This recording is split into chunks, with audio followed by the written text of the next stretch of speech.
Nola esan izan boiera euskeraz, zinegoak jaialdiaren,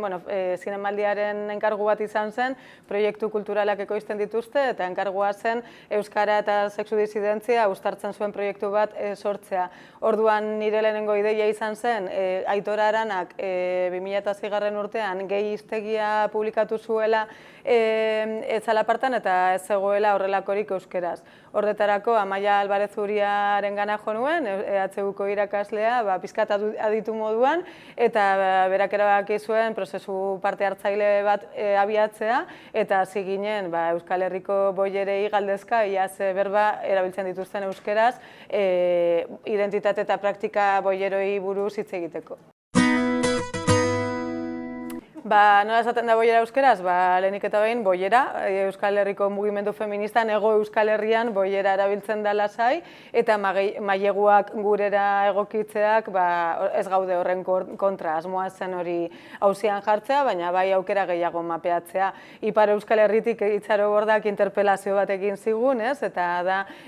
boiera ego Euskal Herrian funtzionatzen duela, baina Ipar Euskal Herrian frantsesezko guin erabiltzen dela irain moduan, Eta azkenean izan da genealogia ariketa bat, adibidez, 80. hamarkadan Egameko boierek pipero pila asmatu zuten, boio pila, piper pizkat jartzeko saltza, eta aldiz Amaia Alvarez Uriak berak eta bere kidek Katalinak bizikletan egitasmoan 2010. Urtean proposatu zuten soro pila. Baina horrekin dago pasadizo divertigarri bat, eta da ez ekitela gaztelania soropila zespez dela, edo soropila euskeraz dela belardia ere, Orduan, halakoak mapeatu ditugu, baina baita ere, azken urteotan komunitate queerretan erabiltzen diren, adibidez, kuku, boiurria, eta beste batzuk, eta guk geuk ere asmatutakoak, eta liburua Zalapartan publikatu dugu, Mari Okerrak izenburuarekin, eta hori da Amaia Alvarez Uriaren ekarpen bat queer esateko, queer ingelesez okerra dela kontuan izan da, eta aldi berean ez izateko neologismo arrotz bat, baizik eta euskeraz errez ulertzen den Mari Okerrak hori,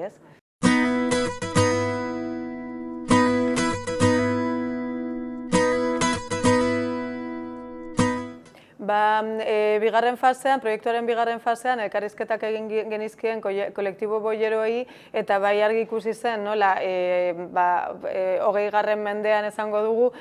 boiera euskaldunentzat nola baiteko, batek izaskunek esaten du, bazirudiela boiera eta euskera zirela olioa eta ura bezalakoa, Zu boiera euskaldun gisa, eremu euskaldunetan oso hetero zen dena, eta eremu boieroetan oso erdalduna, Orduan, pozgarria izan da frogatzea nola gazte militanteek oso argi ikusten duten, ez bakarrik Gipuzkoa batean, baizik eta bai Gasteizen bertan bilakaera hori eman den, eta nola ulertu den sexu disidentzia borrokatzeko hizkuntza disidente batek daukan indarra,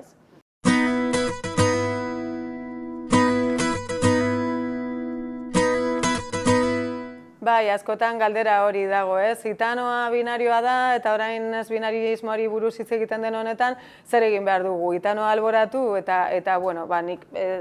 ez naiz gitano hiztuna, baina berez jaso duguna, adibidez Gatza Eizagirrek egiten du nokaren defentsa transfeminismotik, Hau da, zergatik ez erabili noka, bai mariken artean, edo eta orokortzea, galera hori konpentsatzeko, edo baliatzea gitanoa besteari galdetzeko ze generorekin sentitzen zaren gustora. Eta bestalde ere, gogoratuko duzue guazemank, NK hori, azken urteotan Egam Nafarroak proposatu du xoka, hau da, holakoak NK binarismo horretatik hirugarren genero inklusibo bat sortzeko. Bai, hitzen bilaketa izan zen proiektuaren ardatza, baina imaginarioen importantzia ere nabarmendu nahi izan dugu. Eta adibidez, hor ahobizi,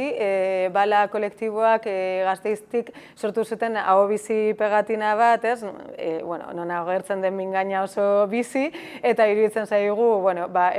logika euskaltzale batetik egindako jolas oso apropos bat, ez? Edo nik gaur daramadan kamiseta,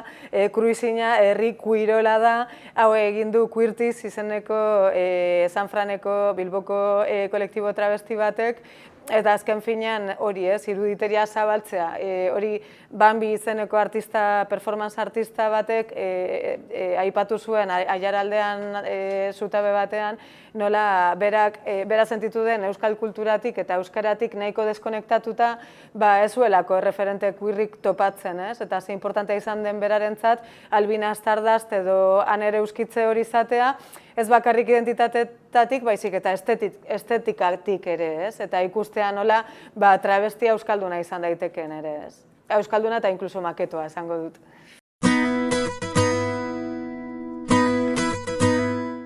Bai, sexilioaren gaia agertzen da liburuan elkarrizketatu bat Maite jatorriz Elorriokoa da, baina bere garaian landa eremuan herri txiki batean boiera izatea zen samurra, eta bere ibilbidea izan zen Londresera joatea, gerora Bilbora, eta bidean euskara asko erdoldu zitzaion, naiz eta bere ama hizkuntza zen, ez? Orduan hori ere, Altza Lili kabaret queerraren kontakizunean badago, ez? Nola basen Nafarratik Parisera joan diren sexu askatasun bila eta bidean euskara galdu, eta alde batetik euskara lotzen zutelako ere tradizioarekin, eta zelako lan egin duten basen Nafarran sortzeko komunitate queer euskaldun potente bat.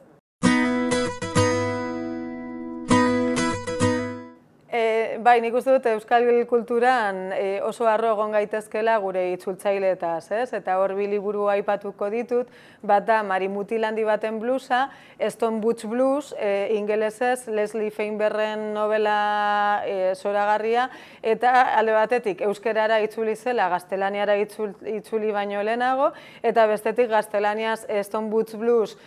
mantendu zuten bitartean, Fermintxo Zabaltzak Mari Mutilandi hori ekarri zuen, eta hori bada ere boiera maskulino esateko modu tradizional bat euskeraz, eta ulerterreza eta potentea. Eta gero ere Monique Wittigen pentsamendu heterozuzena, ingelesez straight mind hori, ingelesez eta euskeraz adiera bikoitza daukate zuzen eta normatibo edo egoki. Orduan, hori adibidez gaztelaniazkoan el pensamiento heterosexual galdu zen adiera bikoitza eta euskeraz lortu dute itzultzaileek hori mantentzea.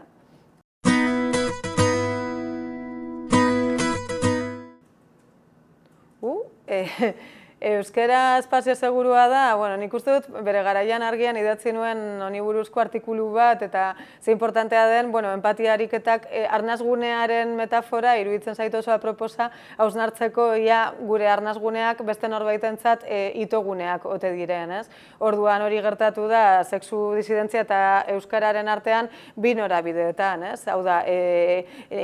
gune euskaldun bat urte askotan zehar, igual itogune bat izan da niretzat queer moduan, baina euskara galtzea ere, ez dakit, txueka batean, hori ere ez da bidea. Orduan eskerrak bai aktivismotik, zein euskal kulturatik, aipatu dugu Altza Lili,